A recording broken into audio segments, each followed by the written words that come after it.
जय शिवराय मित्रांनो, तर आज आपण रेशन कार्डचा नंबर जो आहे तर तो कशाप्रकारे मिळवायचा, दरवर्षी आपल्याला किती रुपयाची रेशन भेटते, कुटुंबामधील कुठल्या व्यक्तीची रेशन कार्डची KYC झालेली आहे, कुठल्या व्यक्तीची राहिलेली आहे आणि नवीन लाभार्थी आहे तर तो कशाप्रकारे रेशन कार्डमध्ये ॲड करावा किंवा जोडावा, तर याच्याविषयी जी माहिती आहे तर ते आज आपण बघणार आहोत। त्यासाठी व्हिडिओ शेवटपर्यंत नक्की बघा आणि आपण जर चॅनलवर नवीन आला असाल तर चॅनलला सबस्क्राईब करायला विसरू नका। सर्वप्रथम प्ले स्टोअरवरती जाऊन आपल्याला मेरा रेशन जे ॲप्लिकेशन आहे तर ते सर्च करायचं आहे। गुगल प्ले स्टोअरला अशा प्रकारे गेल्याच्यानंतर मेरा रेशन ॲप सर्च करा। वरतीच आपल्याला आता हा जो लोगो आहे तर तो बघा आणि ॲप इन्स्टॉल करून घ्या। आता मी इन्स्टॉल केलं आहे त्यामुळे फक्त ओपन केलं। त्यानंतर ऑलरेडी ज्या व्यक्तीच्या नावाने रेशन कार्ड आहे किंवा ज्या व्यक्तींचे नाव रेशन कार्डमध्ये आहे तर त्या व्यक्तीच्या नावाने या ठिकाणी आपल्याला लॉग इन करायचं आहे। आपल्याकडं बेनिफिशरी जे यूजर आहे पहिलं तर त्यावरतीच टिक जे आहे तर ते असायला पाहिजे। त्यानंतर आधार क्रमांक या ठिकाणी टाकायचा आहे। पण लक्षात घ्या, ज्या व्यक्तीचं नवीन नाव नोंदायचं आहे तर त्या व्यक्तीचा या ठिकाणी नंबर जो आहे आधार नंबर तर तो चालणार नाही। त्यामुळे पूर्वीचे ज्या व्यक्तीचं नाव आहे तर त्या व्यक्तीच्याच नावाने किंवा त्या व्यक्तीच्याच आधार क्रमांकाने या ठिकाणी लॉग इन करायचं आहे। तर त्यानंतर आपल्याला खाली कॅप्चा दिलेला आहे तर कॅप्चा हा काळजीपूर्वक भरा। काही सेकंदामध्येच जो कॅप्चा आहे तर तो चेंज होत असतो या ठिकाणी काही वेळेस, त्यामुळे 1-2 वेळेस याला रिफ्रेश करून घ्या। बघू शकता आपण अशा प्रकारे जो कॅप्चा एरर आहे तर तो आलेला आहे। तर कॅप्चा रिफ्रेश करून घ्या। कॅप्चा रिफ्रेश केल्याच्यानंतर व्यवस्थित पद्धतीने कॅप्चा भरा आणि ॲप्लिकेशनसाठी किंवा ॲप्लिकेशन मोबाईलमध्ये रन होण्यासाठी प्रॉपर नेटवर्क म्हणजे इंटरनेट सुविधा जी आहे तर ते असायला पाहिजे तरच हे प्रॉपरली वर्क करतं। तर अशा प्रकारे आता कॅप्चा आपण लॉग इन म्हणजे कॅप्चा टाकलेला आहे आणि जो OTP आहे तर तो लाभार्थ्याच्या मोबाईल नंबरवर गेलेला आहे। अशा प्रकारे ओके करा। OTP टाकण्यासाठी या ठिकाणी ऑप्शन येईल। OTP जो आहे तर तो 6 अंकाचा असणार आहे। लाभार्थ्याच्या मोबाईल नंबरवरून या ठिकाणी आपण OTP टाकून घ्या म्हणजे पुढील पेज जे आहे तर ते ओपन होणार आहे। तर अशा प्रकारे OTP व्हेरिफिकेशन जे ऑप्शन येईल ओके करा।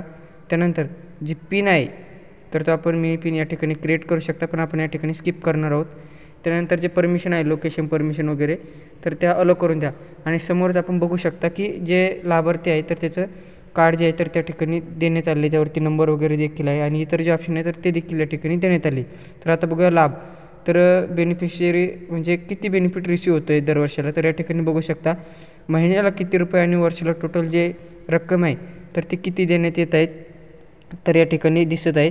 तर दर महिन्याला 858 रुपये आणि वर्षाकाठी जे आहे तर ते 6097 रुपये जी रक्कम आहे तर ती या लाभार्थ्याला भेटत असते। आता काही लाभार्थ्यांना ही रक्कम पैशाच्या स्वरूपात डायरेक्ट त्यांच्या अकाउंटमध्ये डेबिटेड क्रेडिटेड म्हणून भेटत असेल किंवा काही लाभार्थ्यांना याच रकमेचे जे रेशन आहे तर ते रेशन दुकानावरनं भेटत असेल। यानंतर पुढील इतर जे ऑप्शन आहे तर यामध्ये आता सर्वप्रथम जे कार्डाचा नंबर आहे तर तो कार्ड नंबर आपण व्यवस्थित पद्धतीने या ठिकाणी डाउनलोड करण्याचे जे ऑप्शन आहे तर ते डाउनलोड देखील करू शकता। याला कदाचित आपले इतर योजनेसाठी आता नाविन्यपूर्ण योजना जी सुरू आहे तर त्या ठिकाणी जे आपलं रेशन कार्ड नंबर आहे तर ते पाहिजे टाकण्यासाठी तर तो देखील आपण अशा प्रकारे काढून अपलोड म्हणजे फॉर्म भरण्यासाठी यूज करू शकता।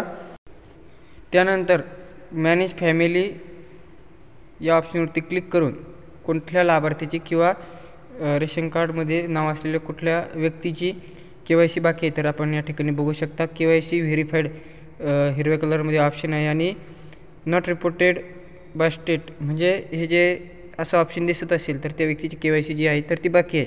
फक्त KYC करण्यासाठी आपल्याला रेशन दुकानावरती जावं लागणार आहे। या ठिकाणी त्याची जी डिटेल आहे क्लिक केल्याच्यानंतर व्ह्यूवरती अशा प्रकारे दिसत असते, पण कुठल्याही प्रकारे आपल्याला KYC जी आहे तर ती या ठिकाणी करता येत नसल्यामुळे जे रेशन दुकान आहे तर त्याच ठिकाणी आपल्याला KYC करावी लागणार आहे। त्यानंतर वर ॲड अ न्यू मेंबर हे जे ऑप्शन आहे तर त्यावरती क्लिक करून आपण नवीन जो मेंबर आहे तर त्या ठिकाणी आपण ॲड करू शकता।